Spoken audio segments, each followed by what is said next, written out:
Sometimes there are games that are memorable because they defined a genre. Other games are memorable because they perfected it.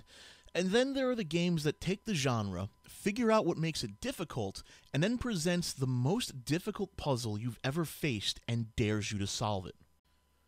If Super Mario Bros. Is a newspaper crossword puzzle, and Mega Man is Sudoku, then Ghosts and Goblins is like being chained upside down above a pit of spikes, and the only way to survive is to move your body in a specific way, otherwise the chain snaps, you get impaled in the spikes, and then resurrected to try again.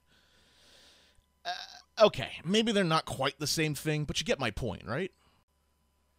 Yes, today we're going to play Ghosts and Goblins on the NES, until we win.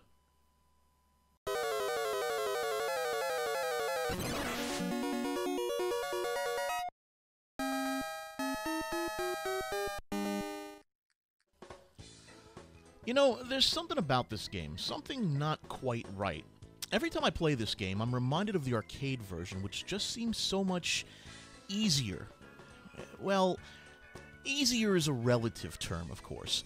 You see, it's not the controls, they're just as horrible on the arcade as they are on the NES, nor is it the sprite flicker, that's a minor annoyance more than anything else. No, it's the layout of the game. There's something just wrong with it, and I couldn't place my finger on it until I went digging. Now, I don't have definite proof of this, but there are a lot of little artifacts here and there that pointed me in this direction. I think the NES version of Ghosts and Goblins is a port of a later prototype of the arcade game, and not a port of the final version. Where's my proof? Well, first in Stage 1, you start off on the center of the screen.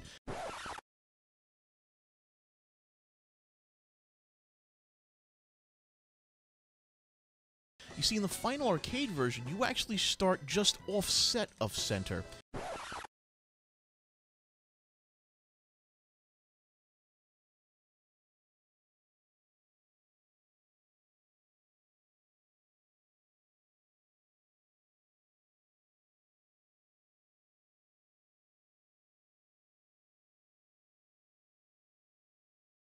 And in Stage 2, with the annoying ogres in the house, have a starting point very similar to Ghosts and Goblins prototype that was leaked a few years back.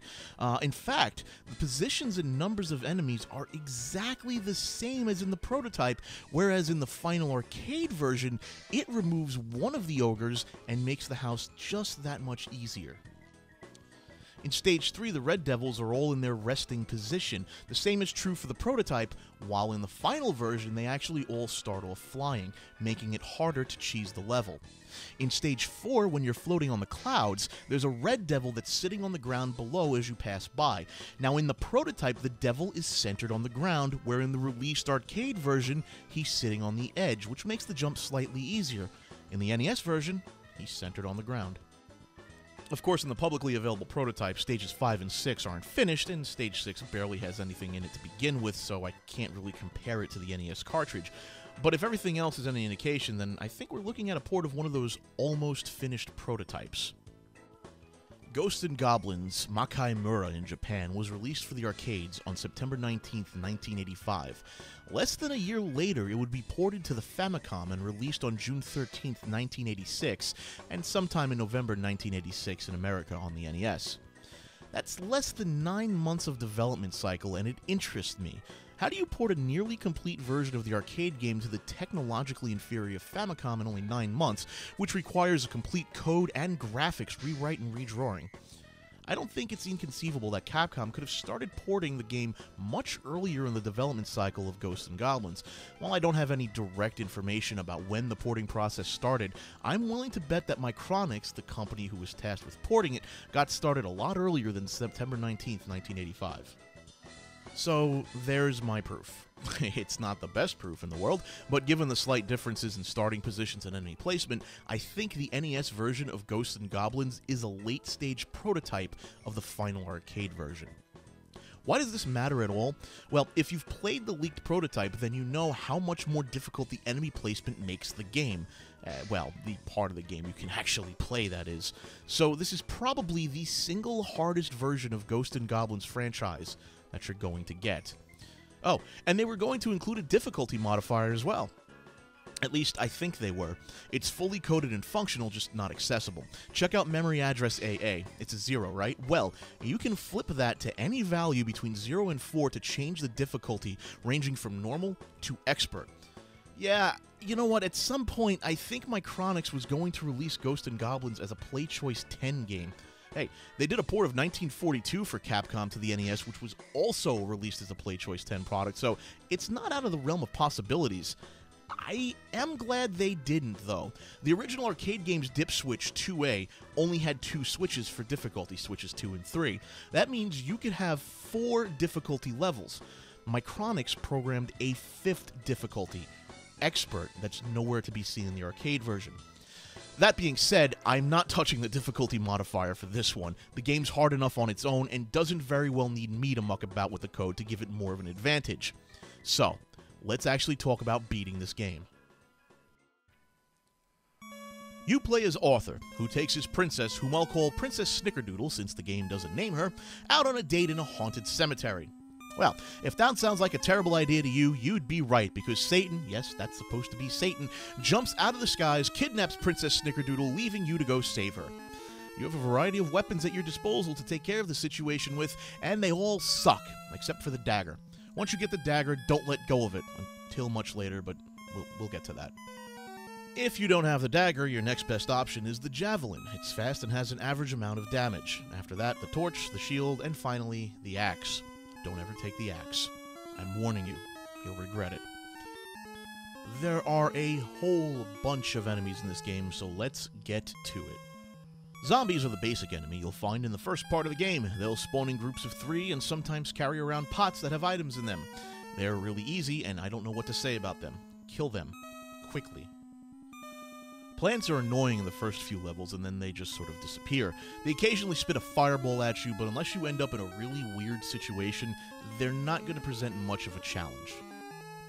The ravens are annoying. Flat out annoying. Yeah, both of them have an easy path to avoid, but it's their placement that makes them absolutely maddening, especially in the Ogre House. The red ravens aren't too bad, however, and only show up once. Yeah, their pattern, which is basically to dive bomb you, is different and does take a second to learn, but once you do, they're cake. Tasty, tasty raven cake. The flying ghosts show up in level 1 and then go away. They're really just about character placement more than strategy, since you can't hurt them. All you need to do is figure out where to duck, and then you're golden. Bats also show up in this game. They literally fly in a straight line. I mean, do you really need a strategy for this? And now on to the hard enemies that will murder you, over and over and over again. First, the flying enchiladas. These are actually ghosts. Ghosts! Huh. I never in my life would have guessed a ghost. A burrito, an enchilada, a spaceship, anything but a ghost. Well, they're ghosts and they're annoying as hell. You'll probably die to these little buggers more than you want to admit. Again, it's not the pattern, they just fly and take one hit to kill, it's the position. You'll often find these guys flying around hard to navigate places like, oh, I don't know, right next to a red devil. The ice mountain monster thing, which shoots bowling balls at you, I don't know what the hell's going on here. He's a minor annoyance that continually creeps up. He sits there, shoots bowling balls at you, and only takes damage when he turns red. So, hit him when he turns red. The demons, both blue and white, are annoying but manageable. The white ones fly in a predictable pattern and often end up off-screen, thus killing themselves.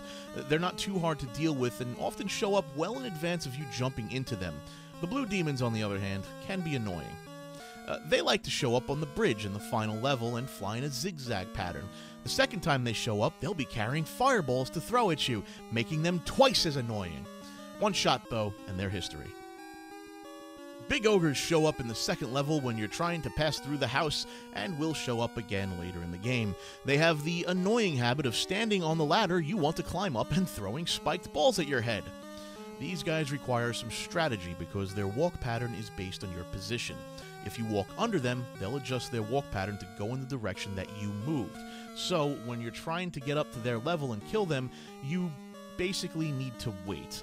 I mean, that's it. Just wait until their walk cycle takes them far enough away from the ladder you want to go up so you can move there. Just make sure you kill them quickly, otherwise they'll throw a spiked ball at you and the whole Blue Raven thing is going to try to peck your eyes out, and it's not fun. Oh, by the way, there are bosses in this game as well. This guy here is called Unicorn. He's not a unicorn. He's more of a Cyclops thing. And basically all he does is walk around, jump once in a while, and shoot fireballs. He's really not that difficult to deal with, except when he decides to do this running bull rush attack. I don't know how to avoid it. I've never figured it out. You're simply not fast enough to run away, so my only piece of advice for you when dealing with him is to kill him quickly. Fortunately, thanks to either really bad hit detection or poorly drawn sprites, you can duck under his fireballs to avoid getting hit. He's weak to the javelin, by the way. The dragon boss is annoying in his own right, but if you have the shield or the dagger, you should be able to destroy him without many problems. Just keep in mind that you have to hit the head to do any damage to him. Destroying the tail only makes him easier to jump over. The pattern is really easy to learn, but it's actually pretty long. Just remember that if you think you need to jump over him, chances are he's going to angle up right when you're in the middle of your jump and screw you over. Satan is another boss you get to fight. On the bright side, he's actually really easy. His pattern consists of avoiding a single projectile and ducking under him when he flies overhead. No, really, he's easy. I swear, I'm not making that up. I mean, it's not like the projectile gets in the way of your jumps, or Satan likes to dive bomb you while the projectile's heading your way. No, nothing like that at all. Totally easy to deal with. There's also the final boss, but we'll get to him later. Alright, so I've avoided it for long enough. What about the Red Devils? How do you deal with them? Well, these guys are the bane of any Ghosts and Goblins playthrough. They sit there with their cocky smile, knowing just how much they're going to murder you. Once you get too close or hit them from far away, the battle begins. You're going to die. A lot. Here's the strategy. While they're still sitting, try to get 2 hits on them. Jump up first and fire your projectile, then fire again when you've landed. If you did it right, the first projectile will hit, causing the Red Devil to pop up right as the second projectile is flying overhead. And then run. Oh, I'm serious. There's only one really effective way to survive this enemy. Run away until the Red Devil dive bombs you, jumping up and firing projectile backwards to hit him. Repeat the process in the opposite direction until he goes down. It's a touch trickier on every other level, though, but we'll get into that. Now, on to the stages. There isn't much of a trick to Stage 1, the iconic Haunted Graveyard. It's mostly a straight shot, teaching you the basics of the game and introducing you to the pain in the ass known as the Red Devil. You shouldn't have too much of a problem getting to the first boss, Unicorn, and dealing with him. Stage 2 introduces you to the Blue Demons and tricky platforming. This is the level that teaches you the heart and soul of Ghosts and Goblins. Platforming while avoiding getting into a bad spot with enemies. Take your time to kill the Blue Devils and avoid getting into a weird spot with the fireball shooting plants, and you should be okay. There's also a difficult jump you'll never face again in the game. Take a leap of faith off a ledge, you'll land on a falling platform. Quickly move to the right and jump on solid ground to move on. The good news is that there's a continue point just past this leap. The bad news is that you're about to get into one of the toughest parts of the game, the Ogre's House. I'm just going to cut the BS and tell you how to do this. Kill the bottom ogre. Kill the ogre above him. Go to the right and kill the ogre past the wall. Go up and kill the 2 ogres, one to the left and one to the right of the wall. Go up again, kill 2 more ogres. And then you never need to go up to the 5th floor, unless you want to get to the secret armor in the upper left corner of the house. I never got the armor myself because the house is hard enough as it is, and by the way, you're on a timer. Now, if you're lucky and the Blue Ravens haven't screwed you over, you'll get to the next part of the level that is a surprisingly easy jumping challenge. The real trick here is to not eat up a lot of time because you've got a boss to deal with. Actually, not only do you have to deal with 1, but you also have to deal with 2 unicorns. This fight's not a whole lot different than the first one. Just be sure to only activate 1 boss at a time, and you should be able to easily deal with this boss. That is, if you have enough time. Stage 3 has some tricky parts to it, and it starts off with a trap. The bats will swoop down from the ceiling, trapping you between them and the zombies. This is just a cheap trick to get rid of your armor. Simply duck down while firing your weapon to get past it. No big deal.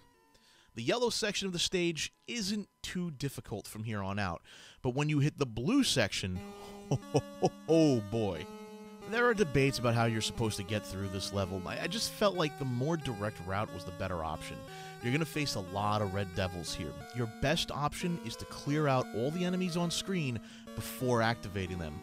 Oh, by the way, you're not going to fight on a level platform with these guys, so get used to timing your jumps to get over the devils while they murder you.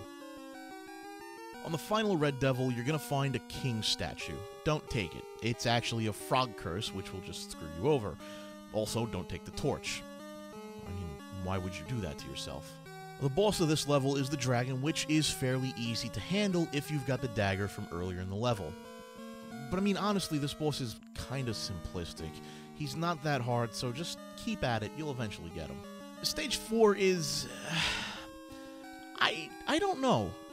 Easier than the last two stages? I don't know if it's simply programming error, lazy level design, or a reprieve from the insanity, but this level is more difficult for its timing than avoiding obstacles. You need to jump on cloud platforms that take you across the level. Essentially, you want to make your way to the top cloud, jump it to the transitional cloud, and make your way over to the right, avoiding the red devil in the process. It's harder than you'd imagine, but not nearly as hard as it sounds. Just keep in mind that there's a trick one-up here that's designed to eat up your time by trapping you at the bottom of the screen. Unless you're desperate for it or really good at this game, I'd say skip it.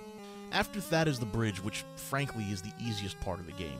There are occasional flame pillars that sprout up, but they're easy to avoid, and the blue imps that spawn aren't too much of a hazard, especially if you've already made it this far. Walk to the right to find another dragon, and then enter Satan's castle. I really hope you enjoyed your break. Stage 5 is mean. Evil mean. There are two routes to take on this level. One gets you 5,000 points and an extra life, another gets you nothing but a replacement for your armor. If you're smart, you're going to take the safe route. Why would you ever try to get a 1-up by taking a route that people call the hard path? In this game, skip it. You don't need it.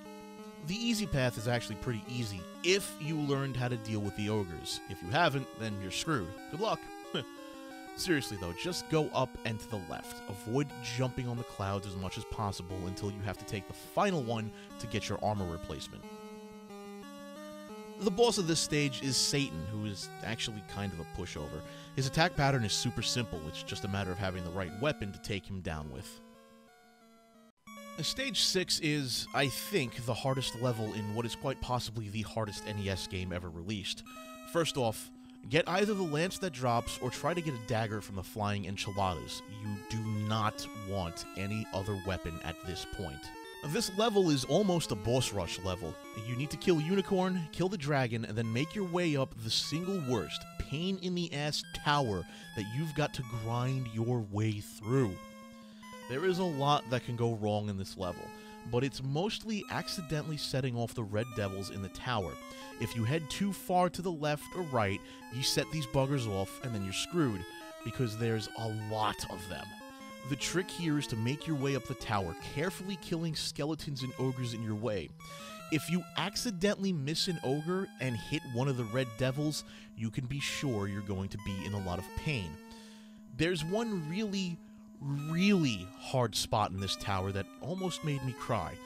It's the spot where you have one skeleton, one ogre, and one red devil above you, and they're pretty close to the left edge of the tower.